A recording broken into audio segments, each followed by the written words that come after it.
The biggest state in your economy you control right now, what would you do to fix it? California's problems stem basically from Proposition 13, which was passed almost half a century ago to say we will not raise taxes on any property owned by anybody here. We'll only raise taxes once they sell. So taxes remain very minimal on masses of property there. The pretense was that this was to help homeowners stay in their homes and not be forced out as they reached retirement age, with the house inflation going up and the tax inflation going up. The reality was this was all propaganda by the large commercial real estate interests. So commercial real estate, obviously the same corporations have owned them for the last 50 years, and the commercial real estate doesn't have to pay a tax. Well, almost all states and municipalities in the United States have based their local spending on the real estate tax. That's how America's functioned for 200 years. But California doesn't have that tax.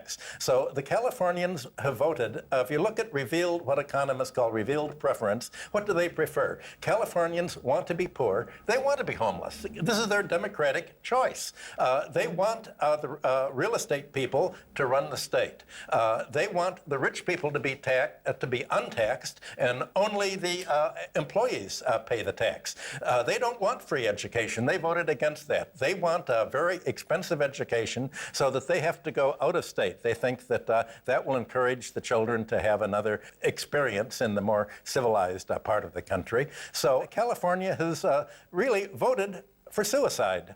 And it's because largely of the real estate and Proposition 13, the enormous amount of propaganda that went into electing Ronald Reagan, who basically wanted to make wealth the old-fashioned way, to take the public sector and give it to the campaign contributors to loot. So California's been looted steadily. It's like the gold rush all over again has been the result of neoliberal policies in California. What you're describing there is cognitive dissonance, right? People don't associate Prop 13 with the fact that they have no money to supply adequate infrastructure and to combat homelessness and provide basic services. That's right. Where in economics does one factor in cognitive dissonance? In other words, in the last 10 to 15 years, we've had the growth of behavioral economics, and this is an attempt to somehow quantify and monetize our mass behavior and to understand how that impacts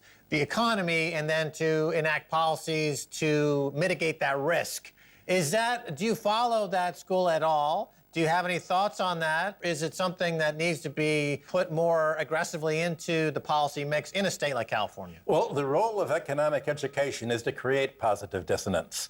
It really should be taught in the literature department as part of science fiction, because it teaches about a parallel universe of how a universe would run if Austrians of the 19th century had designed it, or if Milton Friedman in the Chicago School designed an economy without a government, without regulation, without crime, where everybody behaved rationally in a way to create wealth. Of course, this is what the Romans believed in their legal system, and we all know how that ended up. Well, let me give you an an example. Cognitive dissonance is baked into the cake. You have this disassociation, the Prop 13. I don't understand why there's so many homeless people here. Well, their government is bankrupt.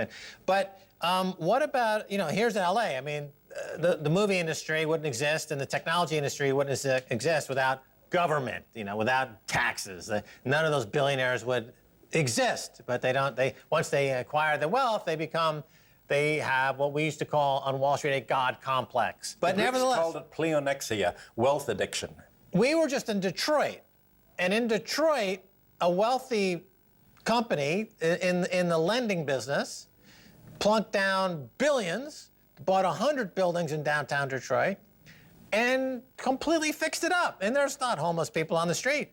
And they've made it into a model city. Because one corporation thought, you know what, we actually want to do something for our community. They're from that area. They plowed it back into the community.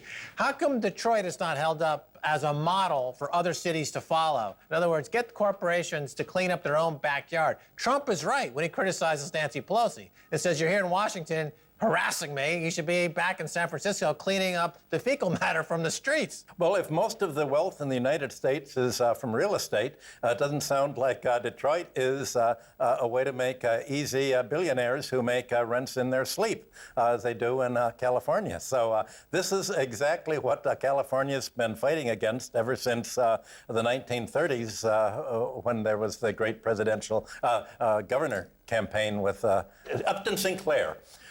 Who ran for governor on basically a real estate ticket. He was a follower of Henry George, and he realized that the precondition for being governor of California was not understanding how the economy worked. Author of The Jungle, Upton Yes. Sinclair? Yes. Who came up with the phrase, you never trust a guy whose salary depends on him being lying?